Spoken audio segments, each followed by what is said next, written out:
नमस्कार दोस्तों, recently Japan के द्वारा 1.25 मिलियन टन तक का रेडियो एक्टिव वाटर जो कि फुकुशिमा दाइची से निकला हुआ है, वो वाटर पैसिफिक ओशन के अंदर मिलाया जाने का प्लान है अगले 30 साल के अंदर, जिसकी शुरुआत 24 अगस्त से होने वाली है। 24 अगस्त को अगले 17 दिन तक लगभग 7,800 क्यूबिक मीटर तक का radio active water Pacific water के अंदर मिलाया जाएगा जापान के द्वारा, जिसके बाद चाइना ने अपना प्रोटेस्ट जाहिर किया है और जापान के एम्बेसडर को समन किया है। इतना ही नहीं दोस्तों, साउथ कोरिया के अंदर वाइड स्प्रेड प्रोटेस्ट जो है वो चीज के देखने को मिल रहे हैं जापान के इस स्टेप के खिलाफ। इवन दुनिया भर के एक्टिविस्ट जो है वो जापान के इस स्टेप के ऊपर कंसर्न जाहिर कर रहे हैं। दोस्तों, सवाल उठता है कि ऐसा तो इस वाटर के अंदर क्या है जिसकी वजह से चाइना और साउथ कोरिया के ऊपर बहुत बड़े इंपैक्ट देखने को मिल सकते हैं। साथ में सवाल यहां पर यह भी उठता है कि इस रेडियो एक्टिव वाटर का भारत के ऊपर क्या असर पड़ सकता है।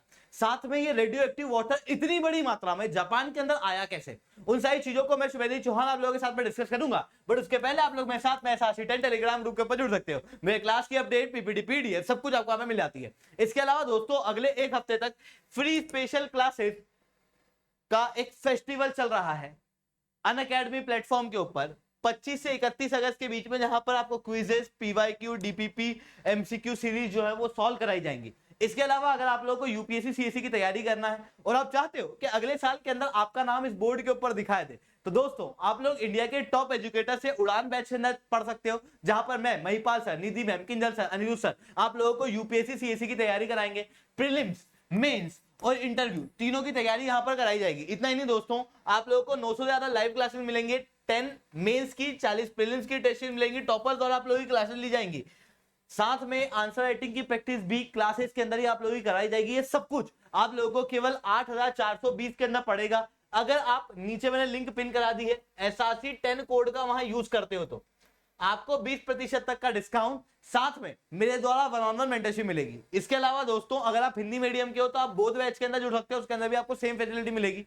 अगर आपको चाहिए कि आपको ऑप्शनल कवर करना है, क्योंकि उड़ान और बोध बैच के अंदर GS 1 2 3 4 CSET सब कुछ हम कवर करेंगे, पर ऑप्शनल जो है वो आपको अलग से कवर करना पड़ेगा। ऑप्शनल अभी हमारे पास में PSI, ज्योग्राफी, हिस्ट्री और एंथ्रोपोलॉजी ऑप्शनल अभी के लिए अवेलेबल है, जिनके प्राइसेस भी 8,420 है। इसके अलावा अगर आपको चाहिए कि जीएस और ऑप्शनल दोनों का कोर्स आप एक साथ ले लो तो आप वो भी ले सकते हो। 1 सितंबर से इसकी बैचेस भी शुरू हो चुकी है। 14,000 रुपए का ये भी आप लोगों को पढ़ने वाला है। इसके अलावा अगर आपको चाहिए कि अभी के कोर्सेस, सारे ऑप्शनल के कोर्सेस जितने भी ऑप्शन है, भविष्य में कोई भी कोर्स हमारा है, क्रैश कोर्स आए, एनसीईआरटी की बैचेस आए, वो सब कुछ आपको एक्सेस हो अगले 2 साल तक, तो आप लोग पाथफाइंडर पास ले सकते हो 19,999 में। यहां पर जो भी मैंने कोर्स बताए हैं वहां पर आपको कोड यूज करना है SRC10, जिसके बाद में आप लोगों को मेरे द्वारा 1-on-1 मेंटरशिप और 20% तक का डिस्काउंट मिलेगा। SRC10 कोड याद रखना है दोस्तों, ठीक है। चलिए दोस्तों, अब समझने का प्रयास करते हैं यहाँ पे हुआ क्या। देखो, जापान के अंदर 2011 के अंदर एक भयंकर त्रासदी आई। शायद आप लोगों को भी वो दृश्य याद होगा जब जापान के अंदर समुद्र में 11 मार्च 2011 के दिन एक अर्थक्वेक आया। इस अर्थक्वेक की वजह से जापान के अंदर सुनामी आई। सुनामी के पानी की वजह से जापान के अंदर एक न्यूक्लियर डिजास्टर भी अनफोल्ड हुआ। क्यों? क्योंकि जापान के इसी कोस्ट पे फुकुशिमा दाइची नाम का एक न्यूक्लियर पावर प्लांट हुआ करता था। इस न्यूक्लियर पावर प्लांट को आप यहां देख सकते हो, जस्ट समुद्र के पास में आपको ये देखने को मिलेगा। अब जब समुद्र का पानी अचानक से यहां पर आया, सुनामी आई, जिसके कारण से क्या हुआ कि बाहर की इलेक्ट्रिसिटी से कनेक्शन टूट गया।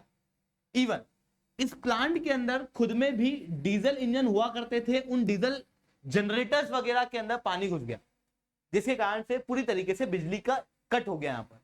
अब जब बिजली कट हुई तो उसकी वजह से बड़ी प्रॉब्लम देखने को मिली, क्योंकि कोई भी न्यूक्लियर रिएक्टर के अंदर न्यूक्लियर रिएक्शन चलती है, और न्यूक्लियर रिएक्शन आपको पता है एनर्जी देती है भारी मात्रा में, जिसके कारण से बहुत ज्यादा हीट जनरेट होती है, जिसके कारण से रिएक्टर बहुत तेजी से गर्म होता है। ऐसी कंडीशन में समय समय पर इस रिएक्टर को ठंडा करना पड़ता है। जनरली एक कूलेंट के जरिए किया जाता है, और कूलेंट जो है वो जनरली वाटर होता है।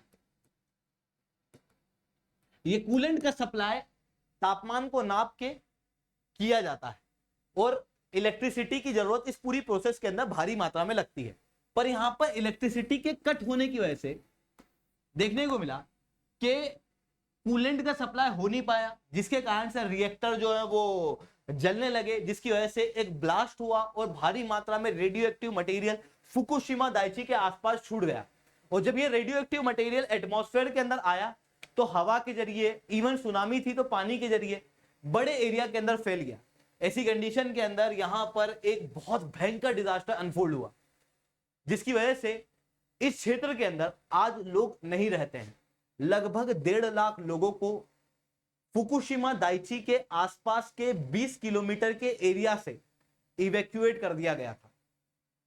यहां पर आज भी जो भोजन अगर बन जाता है या फिर ऐसे ही रोड वगैरह पे कोई सी चीज उग जाती है, कोई कल्टीवेशन गलती से खुद ब खुद हो जाता है, उसे कंज्यूम भी नहीं किया जाता है, क्योंकि रेडियो एक्टिव मटेरियल जब इस एरिया के अंदर उस समय पर 2011 के अंदर एटमॉस्फेयर में आया तो उसकी वजह से आज भी ये रेडियो एक्टिव मटेरियल जो है वो इस क्षेत्र के अंदर है, वो ग्राउंड वाटर के अंदर है, वो हवा के अंदर है। ऐसी कंडीशन के अंदर इस रेडियो एक्टिव मटेरियल का असर किसी आबादी के ऊपर ना पड़े, उसको रोकने के लिए ये सारी स्टेप्स उठाई गई। इवन आप सोचना कि रेडियो एक्टिव मटेरियल जब Fukushima Daiichi nuclear power plant से निकला तो वो रेडियो एक्टिव मटेरियल यहाँ के ग्राउंड वाटर के अंदर भी चला गया और ग्राउंड वाटर को भी कंटामिनेट किया। ऐसी कंडीशन में ग्राउंड वाटर तो हो सकता था कि फुकुशिमा दाइची से चल चल के टोक्यो पहुंच जाता या फिर जापान के दूसरे क्षेत्रों के अंदर के पानी को कंटामिनेट कर देता, जिसके कारण से कैंसर और न्यूरोलॉजिकल बीमारियां जो है वो जापान को फेस करनी पड़ती। ऐसी कंडीशन में जापान ने यहाँ पर क्या किया था कि जो ग्राउंड वाटर है उसे फ्रीज कर दिया था फुकुशिमा दाइची के नीचे, और यहाँ पर परमिएबल वॉल्स जो है वो क्रिएट कर दी गई थी ताकि इस क्षेत्र का पानी जो है वो कहीं और ना जा पाए। सबसे पहले तो यहाँ के पानी को यहीं पे रोक दिया गया, यहाँ के फूड मटेरियल को यहीं पे रोक दिया गया, बाहर से सारा कनेक्शन हटा दिया गया ताकि यहाँ के जो रेडियो एक्टिव कंटामिनेशन है, जो रेडियो एक्टिव पॉल्यूशन है, उसका असर नॉर्मल आबादी के ऊपर ना पड़े। फिर उसके बाद ऑलरेडी यहाँ पर हीट वगैरह ज्यादा थी क्योंकि न्यूक्लियर पावर प्लांट के अंदर एक्सप्लोजन हुआ था, जिसके कारण से अब उस एक्सप्लोजन को ठीक करना था। वहां पर हीट वगैरह जो ऑलरेडी ज्यादा थी तो पानी के जरिए उसे ठंडा किया गया, बारिश वगैरह हुई तो वो पानी भी यहाँ पर आया। यहाँ का ऑलरेडी जो ग्राउंड वाटर था, सरफेस वाटर था, वो यहाँ पर था ही सही।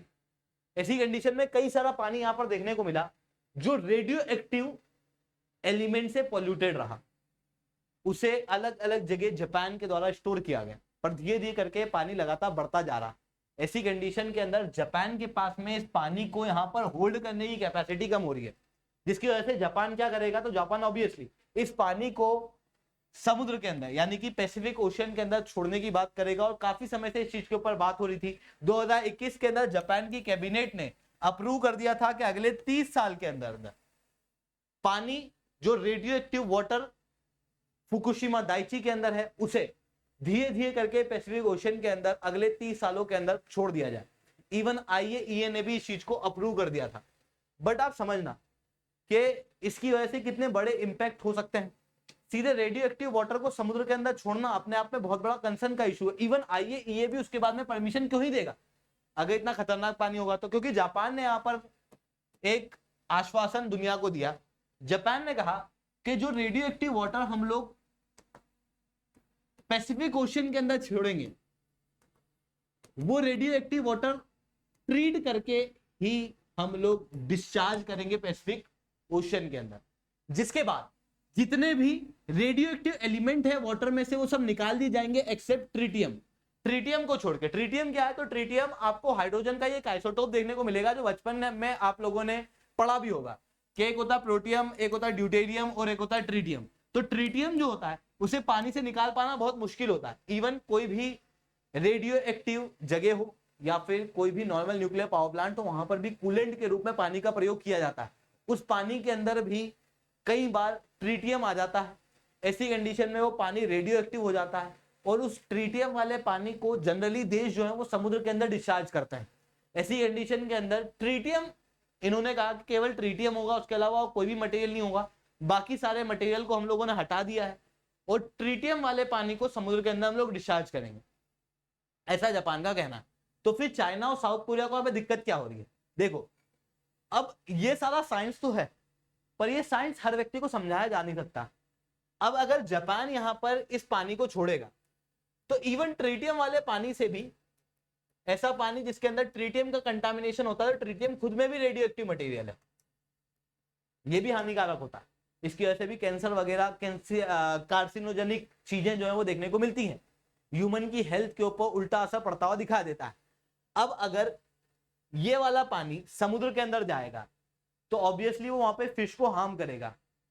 इवन अगर फिश को हार्म नहीं भी करेगा तो यहां की फिशिंग इंडस्ट्री को जरूर हार्म कर देगा, क्योंकि इंटरनेशनल लेवल पे न्यूज फैल चुकी है कि यहां पर contaminated water, radio active water समुद्र के अंदर डाला जा रहा है। वही पानी जो वो हो सकता है फिश खा लेगी और उसकी वजह से हो सकता है हमारी हेल्थ के ऊपर असर पड़े। इस कारण से लोग जो है वो चाइना, कोरिया वाले रीजन से जो फिश आई है उसे लेने से कतराएंगे, जिसके कारण से इस एरिया की फिश के ऊपर यूजेज जो है वो लोगों का कम हो जाएगा, भरोसा जो है लोगों का कम हो जाएगा, जिसके कारण से इस एरिया की फिशिंग इंडस्ट्री जो है वो नष्ट होने की कगार पे हो सकती है। इस कारण से चाइना और साउथ कोरिया इसका प्रोटेस्ट कर रहा है यहां पर।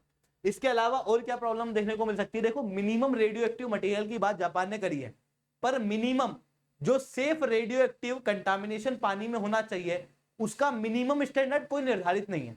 मतलब वो कौन सा मिनिमम रेडियो एक्टिव कंटामिनेशन है जो सेफ है, वो अभी तक फिक्स है ही नहीं। ऐसी कंडीशन में जो पानी ये लोग डाल रहे हैं वो सेफ है या नहीं पता कर पाना मुश्किल है। ये पानी हो सकता है कि मछलियों के लिए भी पॉइजनस हो जाए।